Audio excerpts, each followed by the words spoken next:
Saúde os irmãos com uma boa noite de salvação. Vamos ver a doutrina de Jesus e o engano dos fariseus. É engano, né? Quem está na religiosidade, cheio de letra, não tem o Espírito Santo, vive no engano mesmo, vive no engano. Está escrito em João, está escrito em Pedro, é só engano. A pessoa que não tem o Espírito Santo, é só engano. Bora ver aqui a palavra. Marcos 14. Dali a 2 dias era a Páscoa e a festa dos pães asmos. E os principais sacerdotes e os escribas procuravam como o prenderiam à traição e o matariam. Pois diziam: não durante a festa, para que não haja tumulto entre o povo. Estando ele em Betânia, reclinado à mesa em casa de Simão o leproso, veio uma mulher trazendo um vaso de alabastro com um preciosíssimo perfume de nardo puro. E quebrando o alabastro, derramou o bálsamo sobre a cabeça de Jesus. Indignaram-se alguns entre si e diziam: para que este desperdício de bálsamo? Porque este perfume poderia ser vendido por mais de 300 denários e dar-se aos pobres. E murmuravam contra ela. Mas Jesus disse: deixai-a. Por que a molestais? Ela praticou boa ação para comigo. Você veja, irmão, que essa pessoa aí que disse é bom pegar o dinheiro e dar aos pobres, isso aí, irmão, quem falou isso aí foi Judas Iscariotes, irmão, a qual roubava o dinheiro que é lançado na bolsa. Você veja que o ladrão, a pessoa que é corrupta, ela sempre vem com a conversa de ajudar os pobres, irmão, na intenção de roubar, irmão, a intenção de enganar as pessoas. Vem dessa conversa de ajudar o pobre. Ah, fulano tem um bom coração. Você está entendendo? Ah, porque leva que a pessoa tem um bom coração. Mas Judas roubava o dinheiro que era lançado na bolsa. Por isso que ele estava querendo que a mulher pegasse o dinheiro e vendesse, desse os pobres. Porque os dinheiros iam para a sacola e Jesus não ajudava os pobres. Ele queria roubar o dinheiro que estava dentro da sacola. É muitos políticos que vêm com essa conversa hoje de ajudar pobre, mas a intenção dele é roubar, irmão. O pobre tem que trabalhar, irmão. Como eu trabalho, qualquer pobre tem que trabalhar para ter as coisas, irmão. Não vai nessa conversa desses ladrão que fica com essa coisa, vai ajudar o pobre. A intenção deles é roubar, irmão, igual a Judas. Esse povo aí é da descendência de Judas. É tudo ladrão, é bronca mesmo. Bora ver aqui o resto da leitura. Os pobres sempre os tendes convosco. E quando quiserdes, podeis fazer-lhes bem, mas a mim nem sempre me tendes. Ela fez o que pôde, antecipou-se a ungir-me para a sepultura. Em verdade vos digo, onde for pregado em todo o mundo o Evangelho, será também contado o que ela fez para a memória sua. Olha, irmão, Jesus falou assim, ó, olha, é para você entender, Jesus falou assim, ó, os pobres, vocês sempre vão ter a oportunidade de ajudar, mas a mim nem sempre, porque ele ia morrer, ia ser crucificado. Então ele estava falando, os pobres você tem sempre a oportunidade de ajudar, mas a mim não, porque ele ia morrer. A mesma coisa hoje, você está aí, você pode ajudar a igreja, você pode ofertar, dizimar a igreja, você pode, você está entendendo? Mas os pobres você vai estar sempre com a oportunidade de ajudar, mas quando acontecer o arrebatamento da igreja, você não tem como mais ter essa oportunidade de ajudar a igreja. Você está entendendo? Porque os pobres, você vai ter sempre a oportunidade de ajudar os pobres. E a obra de Deus agora que está precisando da sua ajuda. Você está ajudando a obra de Deus? Você está sendo fiel a Deus no dízimo e nas ofertas? Você está sendo fiel? Então é isso, irmão. Você agora tem a oportunidade de ajudar a obra de Deus. Mas depois do arrebatamento, acabou. Você não tem mais oportunidade não. Vai vir a grande tribulação e você vai pagar o preço por não obedecer a palavra de Deus. E Judas Iscariotes, um dos 12, foi ter com os principais sacerdotes para lhes entregar Jesus. Eles, ouvindo, alegraram-se e lhe prometeram dinheiro. Nesse meio tempo, buscava ele uma boa ocasião para o entregar. E no primeiro dia da festa dos pães asmos, quando se fazia o sacrifício do cordeiro pascal, disseram-lhe seus discípulos: onde queres que vamos fazer os preparativos para comeres a Páscoa? Então enviou 2 dos seus discípulos, dizendo-lhes: ide à cidade e vos sairá ao encontro um homem trazendo um cântaro de água. Segui-o e dizei ao dono da casa onde ele entrar que o mestre pergunta: onde é o meu aposento no qual hei de comer a Páscoa com os meus discípulos? E ele vos mostrará um espaçoso cenáculo mobiliado e pronto. Você veja, irmão, que Judas, com aquela palavra dele de ajudar os pobres, ele quando saiu dali, ele foi entregar Jesus pelas moedas de prata, por uma quantidade de dinheiro. Você está entendendo? Veja como é as coisas, essas pessoas que dão, bora ajudar os pobres, bora não sei o quê. Veja que ele estava com falsidade ali na mesa junto com Jesus. Mas Jesus sabia que Judas era filho do diabo, irmão. Você está entendendo? Aí o que acontece? Ele sai dali e vai o sumo sacerdote receber dinheiro para fazer com que os sumos sacerdotes matassem Jesus, irmão. E Judas com aquela conversazinha dele de ajudar os pobres. Está vendo, irmão? A maldade que estava sobre Judas. Está entendendo? O diabo que estava sobre Judas ali, com aquela conversinha de ajudar o pobre. Você está entendendo? O diabo engana os pobres, irmão, com essa conversinha. Lhe fazei os preparativos.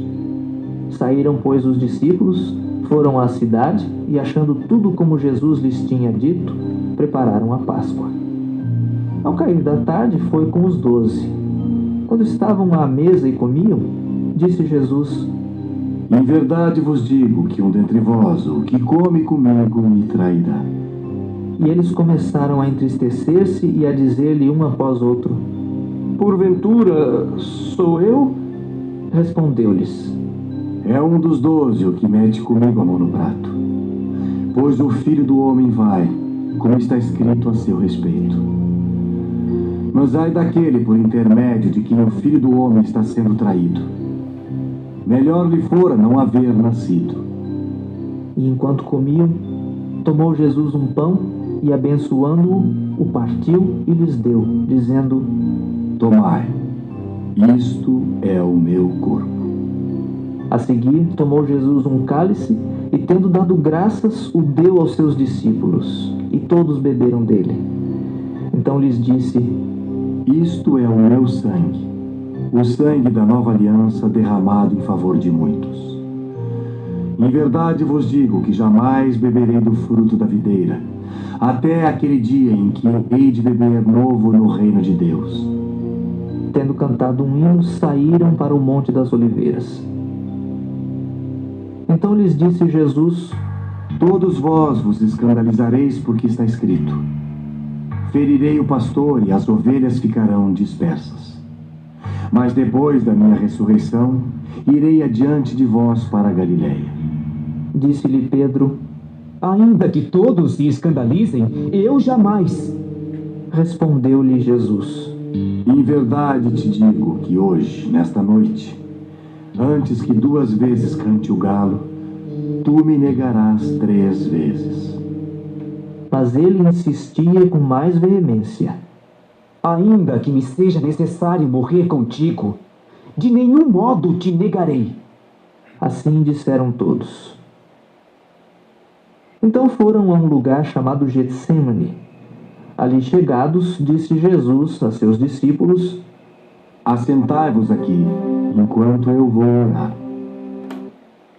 Você veja, irmão, a diferença do pecado de Judas, dele ter pecado contra Jesus, e o pecado de Pedro ter negado Jesus 3 vezes.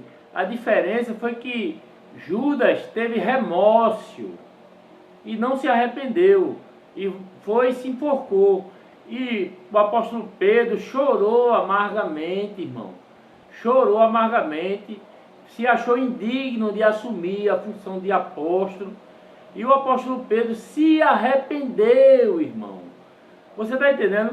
E Jesus disse que é melhor, com relação a Judas, que ele não tivesse nem nascido. Então, irmão, tem coisas, irmão, que tem perdão. Tem pessoas que é perdoado por Jesus porque se arrepende, mas tem pessoas que usam remorso, irmão. Não se arrependem igual a Judas, irmão. Então, esses que usam remorso, Jesus diz que é bom que não tenha nem nascido, porque uma pessoa que se arrepende, ela não volta mais a fazer aquilo, irmão. O arrependimento e o remorso é uma coisa totalmente diferente. E Pedro, ele se arrependeu e no futuro Pedro, a sua sombra curava as pessoas, irmão. Veja que Pedro recebeu o perdão de Deus e Judas não recebeu, porque Judas usou remorso, meu irmão. Consigo a Pedro, Tiago e João, começou a sentir-se tomado de pavor e de angústia. E lhes disse: a minha alma está profundamente triste até a morte. Ficai aqui e vigiai. E adiantando-se um pouco, prostrou-se em terra, e orava para que, se possível, lhe fosse poupada aquela hora. E dizia: Pai, tudo te é possível. Passa de mim este cálice. Contudo, não seja o que eu quero, e sim o que tu queres. Voltando, achou-os dormindo, e disse a Pedro: Simão, tu dormes? Não pudeste vigiar nem uma hora? Vigiai e orai para que não entreis em tentação. O espírito, na verdade, está pronto, mas a carne é fraca. Retirando-se de novo, orou, repetindo as mesmas palavras. Voltando, achou-os outra vez dormindo, porque os seus olhos estavam pesados e não sabiam o que lhe responder. E veio pela terceira vez e disse-lhes: ainda dormis e repousais? Basta. Chegou a hora. O Filho do Homem está sendo entregue nas mãos dos pecadores. Levantai-vos, vamos. Eis que o traidor se aproxima. E logo, falava ele ainda, quando chegou Judas, um dos 12, e com ele, vinda da parte dos principais sacerdotes, escribas e anciãos, uma turba com espadas e porretes. Ora, o traidor tinha-lhes dado esta senha: aquele a quem eu beijar é esse, prendei-o e levai-o com segurança. E logo que chegou, aproximando-se, disse-lhe: mestre. E o beijou. Então lhe deitaram as mãos e o prenderam. Nisto, um dos circunstantes, sacando da espada, feriu o servo do sumo sacerdote e cortou-lhe a orelha. Disse-lhes Jesus: saístes com espadas e porretes para prender-me como a um salteador. Todos os dias eu estava convosco no templo ensinando e não me prendestes. Contudo, é para que se cumpram as Escrituras. Então, deixando, todos fugiram. Vejam, irmão, que esse discípulo que puxou a espada e cortou a orelha do servo do sumo sacerdote, que é o Malco, né? Esse foi Pedro, irmão. Você está entendendo? Pedro que puxou, Pedro estava com Jesus e andava com espada, irmão. E Jesus não mandou Pedro tirar a espada. Você está entendendo? Em outras traduções, em outros livros, fala sobre isso. E depois, Pedro, quando recebeu o Espírito Santo, Pedro largou a espada, irmão. Pedro não andou mais com espada. Você está entendendo? Você vê que Pedro puxou a espada e cortou a orelha dos servos do sumo sacerdote, irmão. Você veja, né? Porque ele teve, irmão, aquela certa raiva porque tinham prendido Jesus, irmão. É natural do homem que Pedro ainda era carnal. Pedro não tinha recebido o Espírito Santo ainda, né? Seguia um jovem coberto unicamente com um lençol e lançaram-lhe a mão. Mas ele, largando o lençol, fugiu desnudo. E levaram Jesus ao sumo sacerdote, e reuniram-se todos os principais sacerdotes, os anciãos e os escribas. Pedro seguira-o de longe até o interior do pátio do sumo sacerdote e estava sentado entre os serventuários, aquentando-se ao fogo.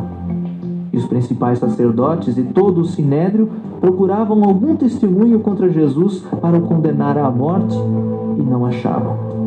Pois muitos testemunhavam falsamente contra Jesus, mas os depoimentos não eram coerentes. E levantando-se alguns, testificavam falsamente, dizendo: nós o ouvimos declarar: eu destruirei este santuário edificado por mãos humanas e... Aí Pedro, irmão, negou Jesus por 3 vezes, né? Fiquem na paz.